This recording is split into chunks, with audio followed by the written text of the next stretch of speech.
Good morning बच्चों। आज आप लोग ध्यान देंगे कि हम लोगों को 13C और D पढ़ना है, जिसमें पहला क्वेश्चन दिया है पार्श्व चित्र में। मैं चित्र में पहले ही सभी क्वेश्चंस का चित्र बना दिया हूं ताकि हल करने में समय कम लगे। पार्श्व चित्र में ओ वृत्त का केंद्र है, ये रहा, और वृत्त के अंतर्गत बने चक्रीय चतुर्भुज का नाम बताइए। जो सबसे पहले जानना जरूरी है कि चक्रीय चतुर्भुज होता क्या है। चक्रीय चतुर्भुज वह चतुर्भुज होता है जिसके चारों शीर्ष वृत्त के परिधि पर स्थित हो। परिधि कौन सी होती है? ये जो लाइन जा रही है वृत्त के किनारे किनारे, ये लाइन पे जो भी चार बिंदुओं को मिलाकर चतुर्भुज बनेगा वही चक्रीय चतुर्भुज है। अर्थात A B C D यही आंसर होगा। आंसर होगा चतुर्भुज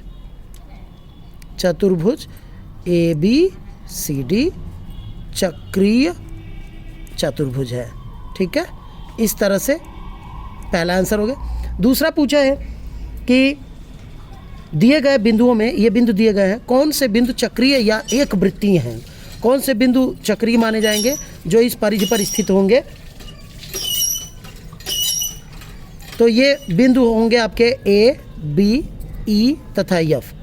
आंसर लिखेंगे, आंसर बिंदु A B E F। दूसरा भी आंसर हो गया। अब आ जाएंगे तीसरे क्वेश्चन में। तीसरे क्वेश्चन में पूछा है कोण D का सम्मुख कोण क्या होगा? पहला कोण D का सम्मुख कोण बराबर कोण D का सम्मुख कोण होगा कोण B। और इसी का ठीक उल्टा दूसरे में पूछा है कि कोण B का सम्मुख कौन होगा? कोण B का सम्मुख कोण B का सामने वाला कोण D होगा। ये भी आंसर हो गया। अब पूछ रहा है, चौथा प्रश्न है जो सत्य असत्य है, किताब से आप लोग देख लीजिएगा। कह रहा है ABCD चक्रीय बिंदु है, सत्य। ठीक है, वो किताब में आप लोग क्वेश्चन देख लीजिएगा। ABCDE चक्रीय बिंदु नहीं है। ABCDE चक्रीय बिंदु नहीं है, सत्य।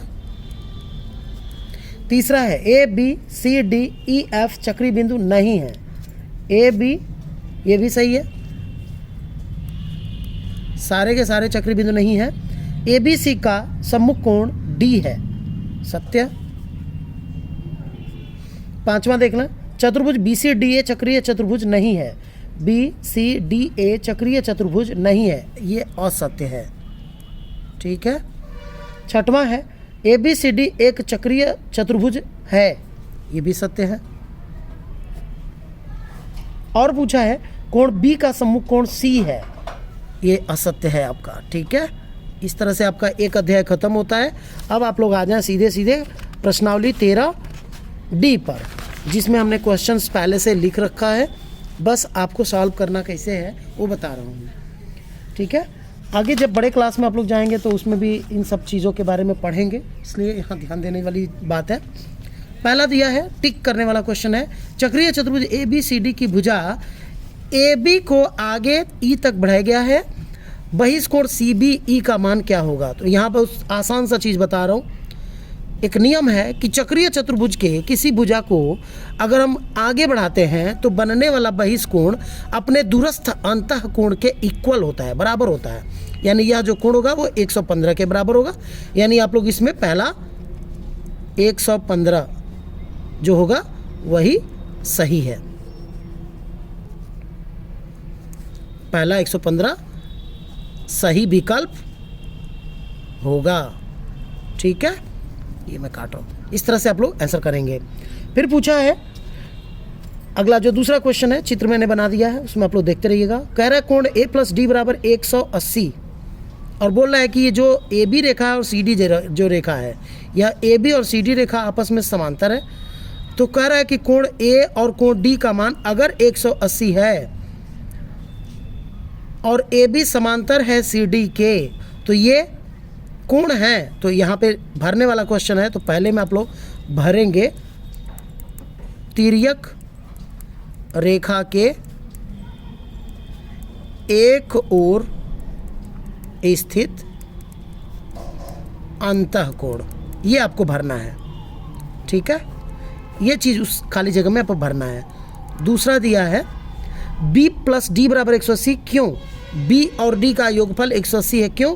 क्योंकि ये कोण कैसे कोण है? सम्मुख कोण है। चक्रीय चतुर्भुज के जो सम्मुख कोण होते हैं, जब उनको जोड़ते हैं और 180 आता है, तो ये समझ लीजिए कि ये नियम है कि चक्रीय चतुर्भुज में सम्मुख कोणों का जो योगफल होता है 180 होता है। तो ये सम्मुख कोण भर दीजिएगा। ठीक है, तीसरे में आ जाइए। ए और बी, क्योंकि ए प्लस डी बराबर ए बराबर बी, तो ए प्लस डी बराबर क्या होगा? तो 180 लिख दीजिएगा। ठीक है, अगर ये और ये बराबर है तो ये और ये अगर इनका योगफल 180 है तो इन दोनों का योगफल भी 180 होगा, यानी a प्लस डी का मान 180 होगा। ऐसे भर दीजिएगा इसको। आगे बढ़ेंगे। कह रहे कोण ए पी बी, यहाँ पर ध्यान दीजिएगा आप सब लोग, ये ओ वृत्त का केंद्र है, अर्थात यह जो ए बी होगी वह वृत्त की जीवा होगी, जो इस वृत्त को आधा आधा क्या करेगी? बांटेगी। और नियम होता है, 7th में आप लोग पढ़े हैं कि अर्धवृत्त में बना कोण समकोण होता है, यानी ये कितने का होगा? 90 का। उसी प्रकार ये भी कितने का होगा? 90 का होगा। तो दिमाग में रखिए इस चीज़ को।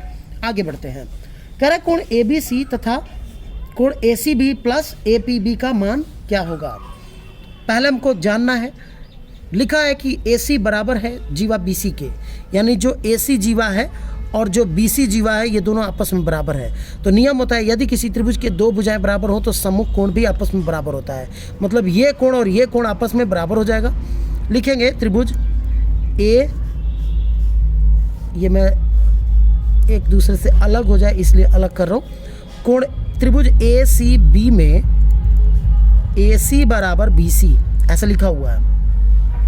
अतः कोण सी ए बी बराबर सी बी ए या ए बी सी।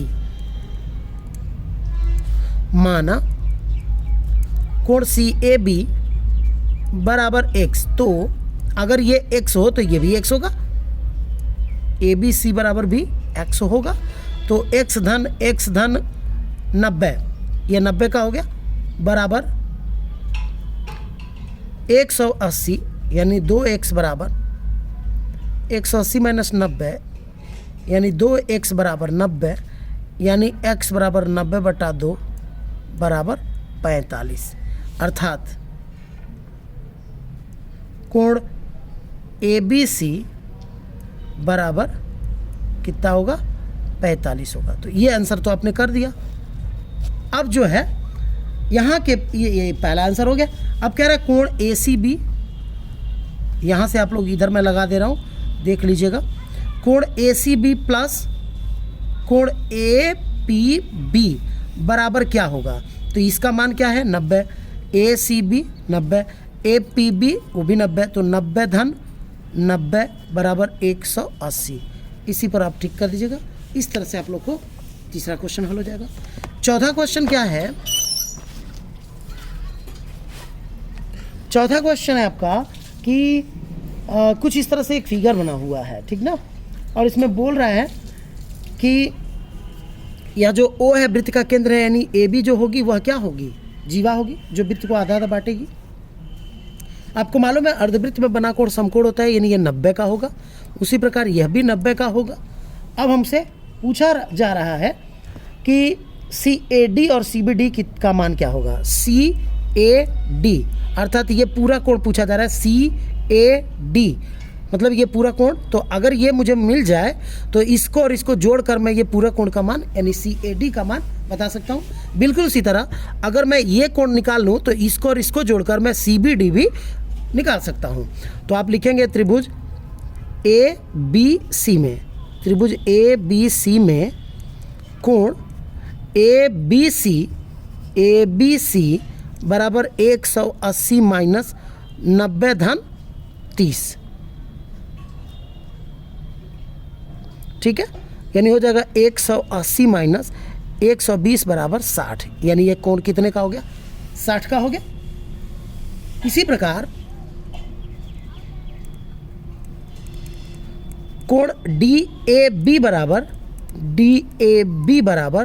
180 माइनस 90 धन 40, मतलब इसको और इसको जोड़कर 180 में से घटा देंगे तो ये वाला कोण निकल जाएगा। तो 180 माइनस 130 बराबर 50, यानी यह जो कोण हो गया 50 का हो गया। अतः कोण सी ए डी बराबर यानी CAD मतलब 30 धन 50 बराबर 80 और कोण CBD बराबर 60 धन 40, ये पूरा कोण 100। इस तरह से आपका ये पहला आंसर हो गया, ये दूसरा आंसर हो गया। अब अगला प्रश्न जो दे रहा है, कह रहा है कि कोण P तथा Q का मान बता दीजिए। कह रहा है इस P का मान क्या होगा, फिर ये बोल रहा है कि कोण Q का मान क्या होगा। तो नियम होता है कि किसी चक्रीय चतुर्भुज के सम्मुख कोणों का योगफल जो होता है वो 180 होता है। यहाँ लिखेंगे चक्रीय चतुर्भुज के सम्मुख कोणों का योग 180 होता है। अतः कोण P धन 80 बराबर 180, यानी कोण P बराबर 180 माइनस 80, तो कोण P बराबर 100। ये आंसर हो गया पहले का। इसी प्रकार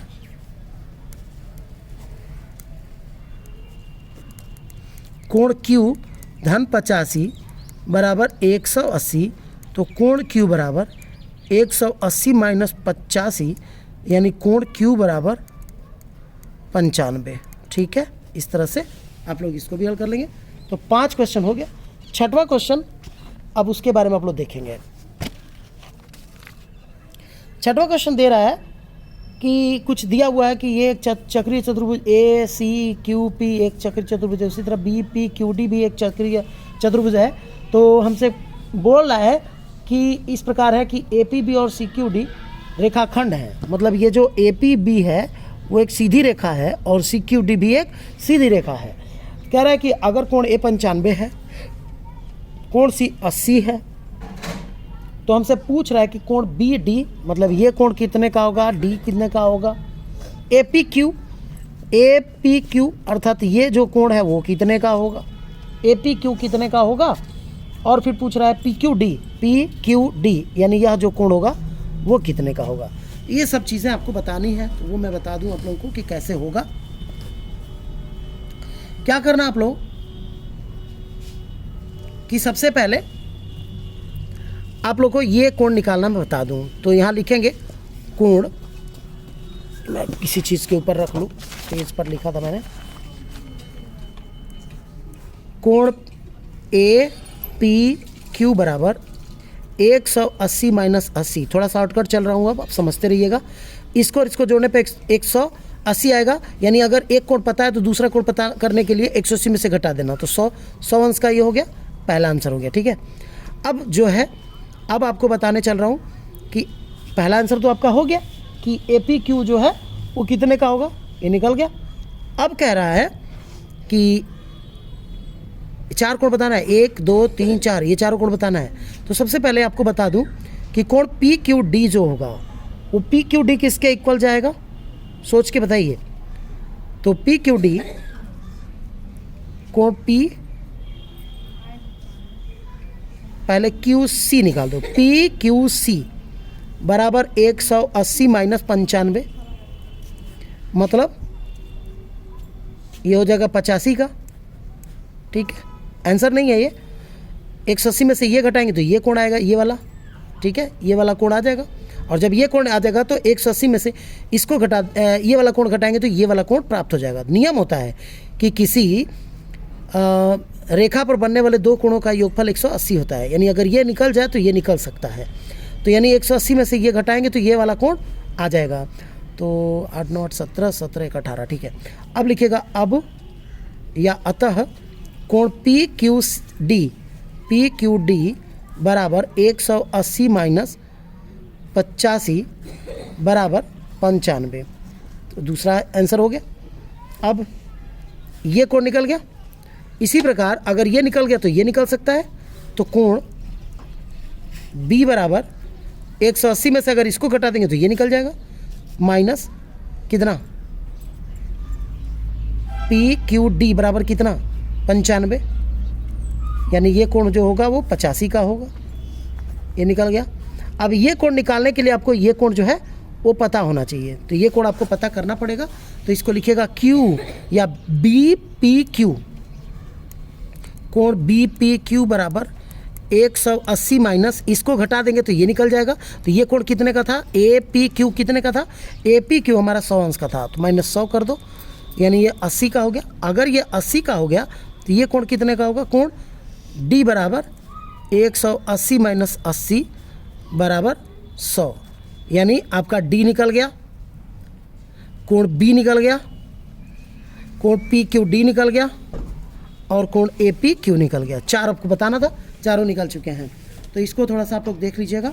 अब पूछ रहा है कि x का मान ज्ञात कीजिए। आपको मालूम है कि ए बी सी डी एक चक्रीय चतुर्भुज है और जिसमें दोनों कोणों को जोड़ेंगे जब तो 180 आएगा, यानी 2x धन x बराबर 180, यानी 3x बराबर 180, x बराबर 180/3, यानी x बराबर कितना 60।